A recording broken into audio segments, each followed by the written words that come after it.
Yeah, first point is that the finance minister also joins the prime minister and the BJP president in producing jumlas now. This budget is a classic example. I'll tell you why. You see, the economic survey that was released yesterday said that the slowing down of the economy that was further aggravated by the demonetization, and therefore they had estimated that the growth potential for this year would be, they've reduced it to be somewhere between 6.75 to 7.25%. And they had recommended, therefore, that for the economy to regain its past dynamism, what is required is a domestic demand generating policies. Given the global situation, the global crisis, the fall in the international trade volumes, India has to look inward to bolster our domestic demand, and on that basis we can achieve growth. That was a singular prescription, apart from various other things the survey had. This budget is completely opposite to that recommendation. And this budget, in a sense, if you look at the actual figures that are there in the detail in the budget documents, you'll find that this budget essentially is a contractionary budget, not an expansionary one. The reason I am saying it's a contractionary budget is that if you come, this, number one, you must understand, this has got the railways also included. So all the figures that are today is inclusive of the railway budgeting. Now, if you look at the reserved estimates for the revenue for last year, the last year reserve estimates, this year including railways, it has gone up from 13,77,000 odd crores to 15,1,500 crores. But if you take it in terms of your expenditure percentage of GDP, last year the percentage of GDP, your revenues were 13.36%, last budget. This year, inclusive of railways, it is 12.74%. Excluding railways, it comes down to 12.42%. So comparable to the last budget, there's a decline in your revenue expenditures. Number two, a great big fanfare was placed on the question of big infrastructural development. The finance minister's speech to a large extent was on infrastructural development, and he talked of the entire transport sector, waterways, roadways, railways, all of that, and says that that will give a boost to employment as well as demand generation. But what are the actual figures? If you look at the capital expenditures in the budget, 16-17, the capital expenditures were 1.86% of your GDP. This year, including railways, it comes down to 1.84. Excluding railways, which is what is comparable to that, the capital expenditures is 1.51% of your GDP. That means capital expenditures have reduced from 1.86% of GDP to 1.51% of GDP. So all this talk of great infrastructural development, that in actual terms, you will look at the actual allocations that are in the figures that are hidden in here. That is what this is. So clearly what is happening is that this is a contractionary budget in the sense that this does not expand your domestic demand, therefore will not lead to an expansion in any employment. Already yesterday's economic survey and before that the Labour Bureau of Statistics has shown you that in the 8 core industries, which are your biggest employment generator, there was an absolute shortfall of 55,000 jobs since the demonetization took place. Last year, they created 1,30,000 new jobs. This year, it is minus 55,000. And if your capital expenditures are reduced in terms of percentage of your GDP, then this is not going to be in any way going to expand our economy. And big fanfare was made about the Manrega expenditures. Look at the figures. Last year, the total expenditure, revised estimates show you that expenditure on Manrega was 47,400 crores. He has now increased it to 48,000 and announced it as a big, big mega project that he is doing. You spent 47,400 last year. Now you just almost maintained it, given your level of inflation. I mean, in real terms, it's not really an increase also. So this again is a cosmetic thing for the gallery.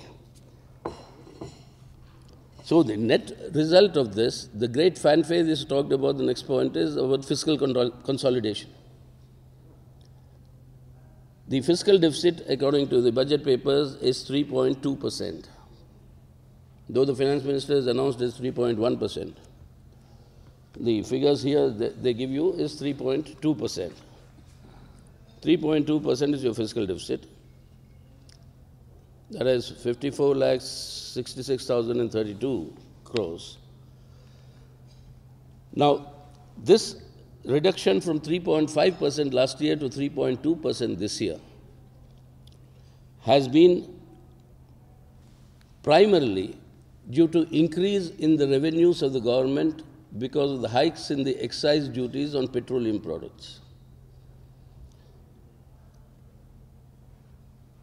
The total revenue receipt of the government has gone up substantially due to this hike in excise duties mainly, and that is what explains the reduction of the fiscal deficit. So the reduction of the fiscal deficit, again, now this year what it shows you is that there is a reduction of 9% of revenues that is estimated. Last year was an increase in that revenue. This year they are estimating a revenue which is 9% less than last year. And if it's a 9% less, if the fiscal deficit is reducing, that means what?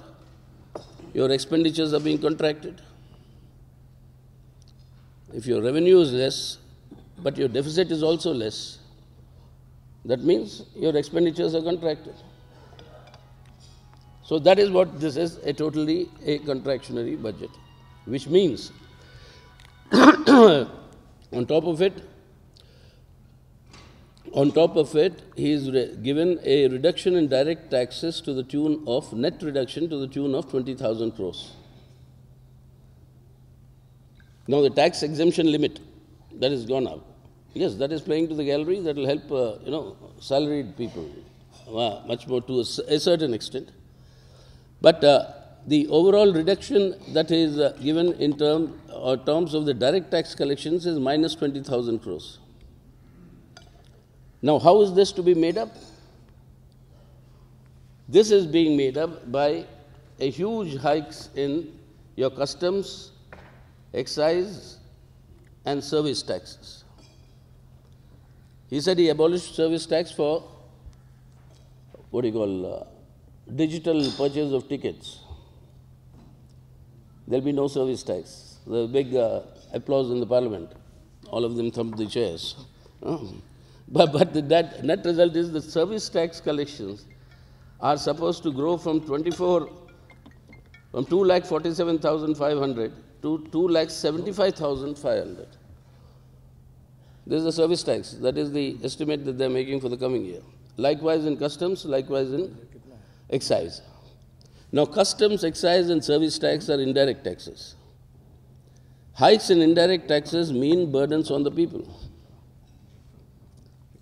Reduction of direct taxes means it is actually lessening the burden on the affordable, on the rich.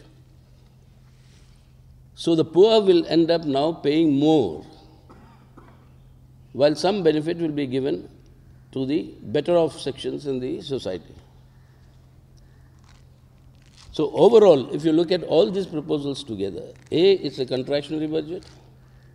B, therefore, this budget will not help in any way accelerating the economic growth or even overcoming the negative features of demonetization that was well recorded both by international agencies and the economic survey itself.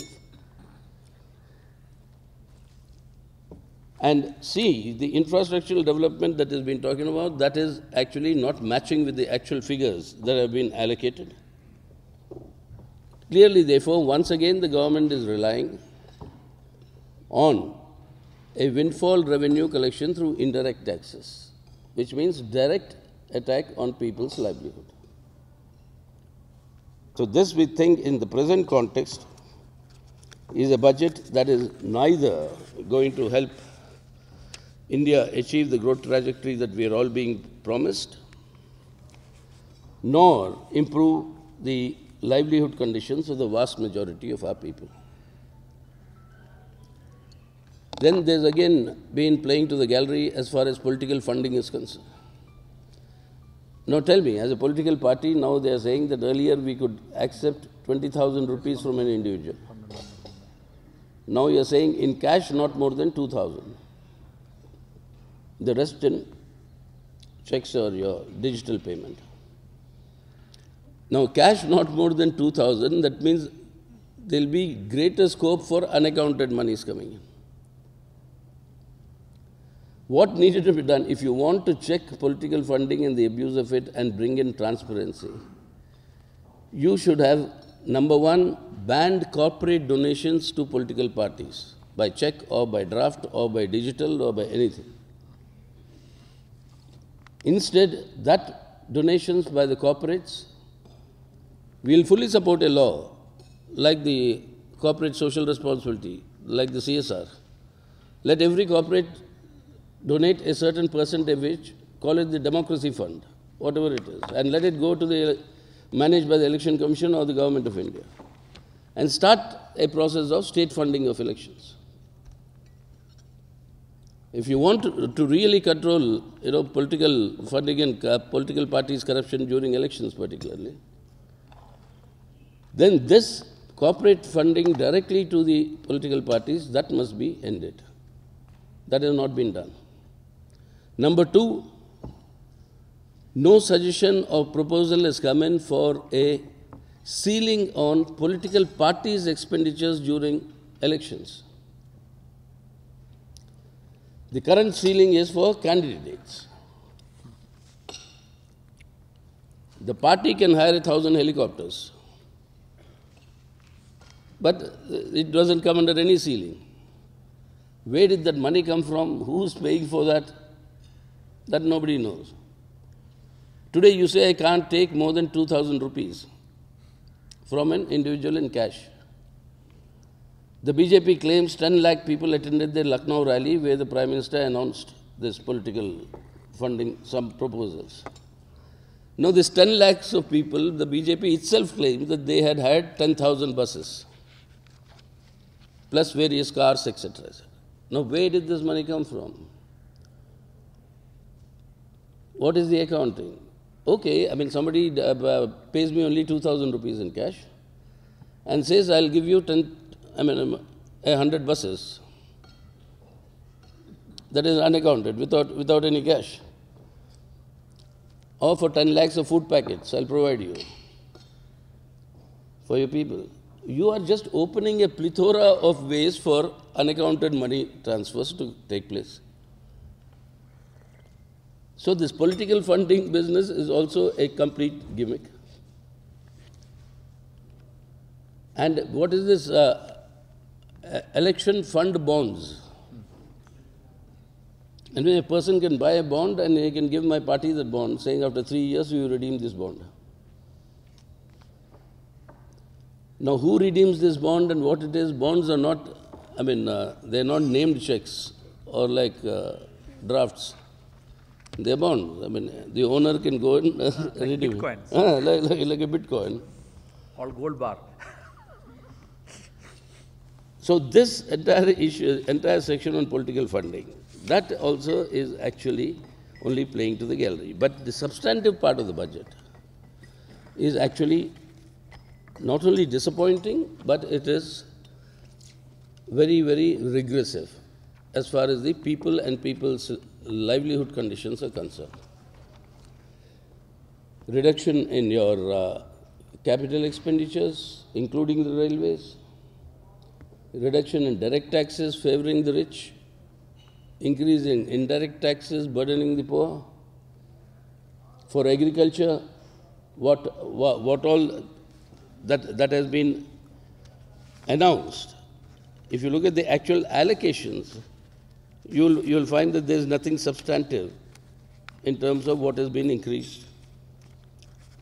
And what is worse is your agricultural research, your ICAR, the allocation for that has come down by half. Rural development has gone up by 9,000 crores over last year. In real terms, if you take them out, it actually works out to a real pittance. So this whole thrust that was given saying it is helping the rural economy and bringing that in real terms, that doesn't translate. So in sum, this is a regressive budget. It will impose many, many more burdens on the people, on top of what the demonetization has already imposed. And that will be greater misery for the people, for the concessions, for the rich. The classic character of this government, despite the language that is used at the opening of the speech, talking about fighting crony capitalism, not one word of confiscating the properties of those who are still owing the banks your unpaid loans. He talked of those who go abroad. Are those preparing to go abroad? Those who go abroad, he says, we will amend a law to allow us to confiscate their properties. But those who don't go abroad, who remain in the country and have their properties, 11 lakh crores is the amount of NPS today, adding the interest. 11 lakh crores. Your whole budget is 24 lakh crores. Nearly half of your budget is your unpaid loans. Not a word on what are you going to do, how are you going to recover those monies. You have recapitalized your banks by imposing the burden on the people through demonetization. 15 lakh crore worth of 500 and 1,000 rupee notes have been withdrawn. 5 lakh crores of new notes have come in. The gap of 10 lakh crores. Your NPAs are 11 lakh crores. So you saved your banks by not allowing you and me to take our own money from our own accounts. And this is the gimmickry that is going on. So in substantive terms, this is going to be a very, very negative impact on the vast majority of our people. Yeah, anything else? If they have any questions. Comrade, one would have thought that they brought the dates of the budget forward. I'm sorry? They brought the dates of the budget forward. Preponing. No, that we had opposed. You see, even today. No, I am asking something else. Is that one was expecting some sort of big announcements in terms of the farm loan waiver, considering the distress of the farmers, especially due to demonetization in the context of elections. But this is not an election-going budget.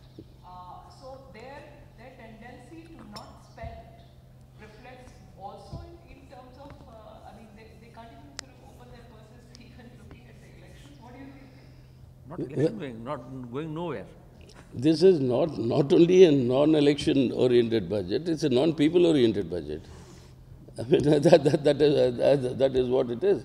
And it is essentially, if you want to ask me, it is essentially tying in to the dictates of international finance capital, that all over the world, the financial year must begin in January and end in December. That is how international finance works. India, our fiscal year being from the 1st of April, is something that is a disjoint for the international operations. He's given further concessions to foreign portfolio investors in this budget. So this exercise of moving to earlier budget will slowly now end up moving towards a change in the fiscal year. That is their final objective. But secondly, our objection to this shifting here is, you understand, the Indian system, you please understand that in our country, the data is released quarterly. That's why we call it the first quarter, second quarter, third quarter, and the fourth quarter. Our fiscal year begins in April. So April, May, June, then July, August, September. The third quarter data normally comes in, that is processed and comes in by the beginning of February. So that is why the budget is in the end of February, so that you go by the third quarter.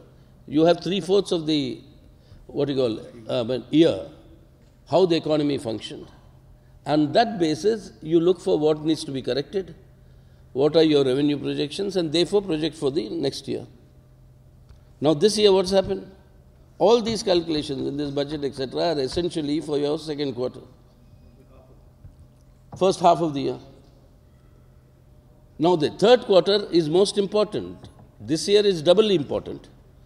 Normally it's most important because third quarter statistics is one that reflects the quality of the monsoon and the crop. It's only by the end of October that you will know whether it was a good crop or not, what was the harvest, how it was done, etc. Now that data you don't have. Secondly, end of October it comes, this thing, third quarter is what gives you the result of your agricultural season. Now, this year, third quarter is the quarter where demonetization took place. So the effect of demonetization in the economy is not here in the budget, neither in the economic survey. Economic survey only anticipates on the basis of some strains of data that is coming. So it is unscientific, this budget.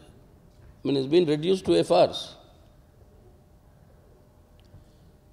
Without the third quarter data, in Indian conditions, because of the monsoon and our dependence on it, economic calculations are not possible. This year, third quarter data includes the data of the effect of demonetization. That is not come in yet. So what are we planning for the future? That is why I said it's a jumla. There's no substantive aspect to it. Yes. One just added point on this April. All indigenous calendars, but one, we start with April.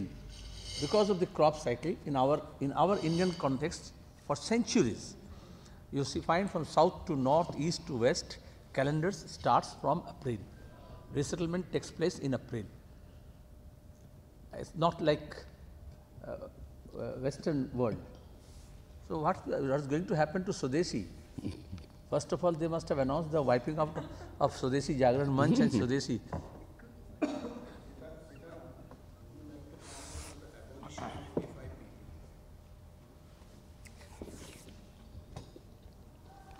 Again, this is again acting under the pressure of international finance. Foreign Investment Promotion Board was not merely a board to promote foreign investment, it was also a regulator. So now you're removing the regulator. So you're removing the regulator, most of the things now is automatic, 100% automatic route. So no further regulations on your foreign capital and its the way it will operate. That is one, and the second one is in the listing of your public sector companies onto your stock exchanges.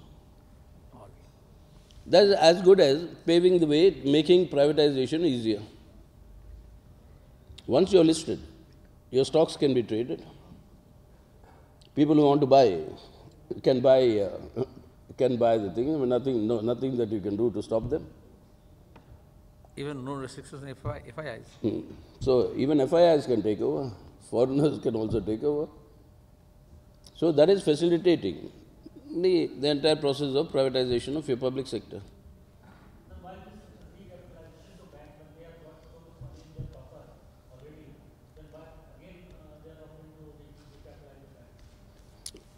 They are now, banks are being pressurized now that we gave you money through this demonetization. You reduce your interest rates, start loaning again. Who are the big people who take the loans? The same people who are defaulted earlier. So you're not making the defaulters pay. You made you and me pay for them, and now you're again giving them loans.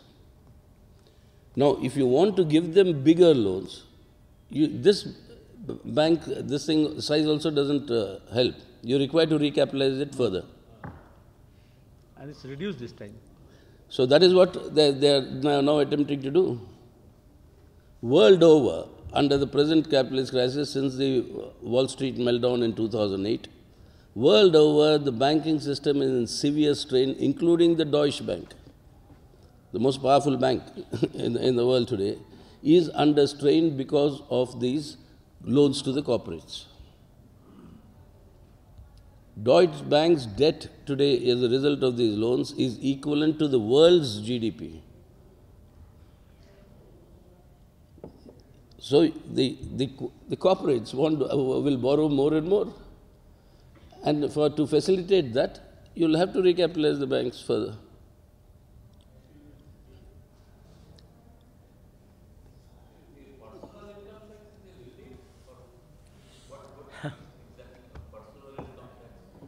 Personal income tax till 3 lakhs now, from 2.5 till 3 is exempt. 3 to 5 you pay 5%. 5 and above, that is the thing. So there is some marginal relief. There will be some marginal relief. But the hope that is by doing this, more people will join the tax net. You hoped you've done all that unless you go with specific taxes to call them into the tax net. Now your agriculture income. I mean, it's a very controversial thing. When you say the top 10% of rural rich, why don't you tax? A lot of people are up in arms. No, you can't attack the farmer, you can't attack the farmer. It's not the farmer. I mean, all of us know. I mean, there are people here in these two houses who own 2 acres of land, and any income they have is agricultural income. And now these revenue projections, you know, I know, all of us know, how, thanks to this demonetization, thousands of crores of rupees have been deposited as advance tax for this year's earnings. Now, when the actual assessment is made, bulk of this advance tax will be returned. But people have converted their black money into white money through payment of this advance tax. But you are presenting the whole budget based on that revenues. that is why you just wait till the accounting year is over. Then you will know what is the real quantum of your revenue increase. It's nowhere near what they are projecting. People have parked their black money as advance tax.